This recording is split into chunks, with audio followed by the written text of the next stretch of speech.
कांटे वाले बाबा, चिमटा वाले बाबा, खड़े हुए बाबा, लेटे बाबा, न जाने कितने ही बाबा दिख रहे हैं कुंभ मेले में।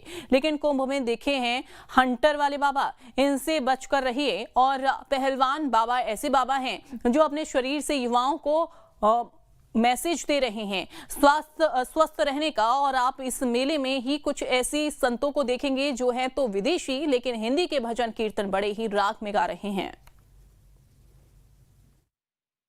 अगर प्रयागराज में लगे इस महाकुंभ में आप भी जा रहे हैं तो ट्रैफिक के नियमों का पालन तो आपको करना ही होगा, लेकिन हंटर वाले बाबा के कोप से भी आपको बचना होगा। जी हाँ, इन वकील साहब को ही देख लीजिए। पता नहीं किस बात पर भड़क गए हंटर वाले बाबा और काले कोट वाले वकील साहब को धर दिया 2-4 हंटर। वकील साहब जब तक कुछ समझते बाबा पर कौन कौन सी धारा लग सकती है, तब तक बाबा ने फिर उन पर जमा दिया। इतना ही नहीं, बाबा का गुस्सा स्कूटी पर आ रहे लड़के पर भी फूटा और बिना बात के ही जड़ दिया उनको भी एक हंटर। तो इस बार हंटर वाले बाबा से भी बचकर रहिएगा।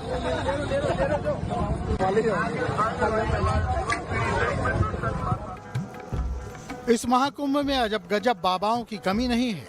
हर रोज एक नए बाबा दिख जाते हैं जो या तो अपने कारनामे से या अपनी वेशभूषा से जाने जा रहे हैं। ऐसे ही एक बाबा देखे जा रहे हैं, पहलवान बाबा, जो अपने शरीर सौष्ठव से लोगों को आकर्षित कर रहे हैं। साथ ही स्वस्थ रहने का संदेश भी युवाओं को देना चाहते हैं।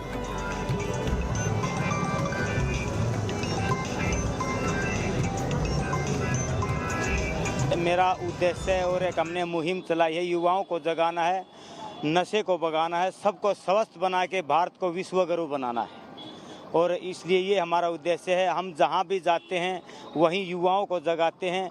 अब 50 साल की एज हो चुकी है मेरी और मैं एक हाथ से 10,000 पुशअप लगा लेता हूँ, चक्री दंड लगा लेता हूँ, फुटबॉल के ऊपर हैंड स्टैंड भी कर देता हूँ। जब हम इस 50 साल की एज में इतनी मेहनत कर सकते हैं तो मेरा युवाओं को यही जगाने का उद्देश्य है। तो आप तो हमसे कहीं 4 गुना ज़्यादा कर सकते हैं, क्योंकि आज का युवा बहुत भटका हुआ है। गलत संगत में पड़ने की वजह से, कुछ गलत चीज़ें खाने की वजह से वो कमज़ोर हो चुके हैं और नशे की लत पड़ चुकी है। तो मैं सभी को यही कहता हूँ, माँ बाप की आज्ञा का पालन करिए, संतों का बड़ों का आदर करिए, घर का देसी भोजन खाइए, तो आप भी मेरी तरह ऐसे मजबूत और स्वस्थ हो जाएंगे।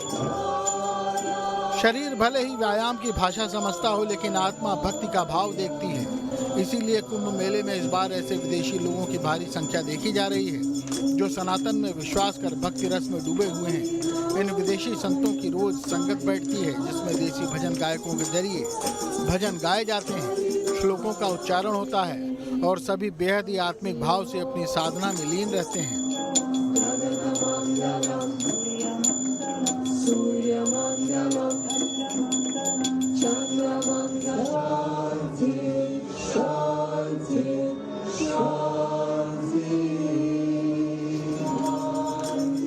दरअसल सनातन धर्म ही इतना विशाल है, इसका इतना फैलाव है कि उसमें समूची सृष्टि को समा लेने की क्षमता है। इसीलिए तो कुंभ में इसके अलग अलग रंग देखने को मिलते हैं। भाषा भले ही इनकी अलग है, लेकिन भाव वही है, तो सबको समझ में आ जाता है।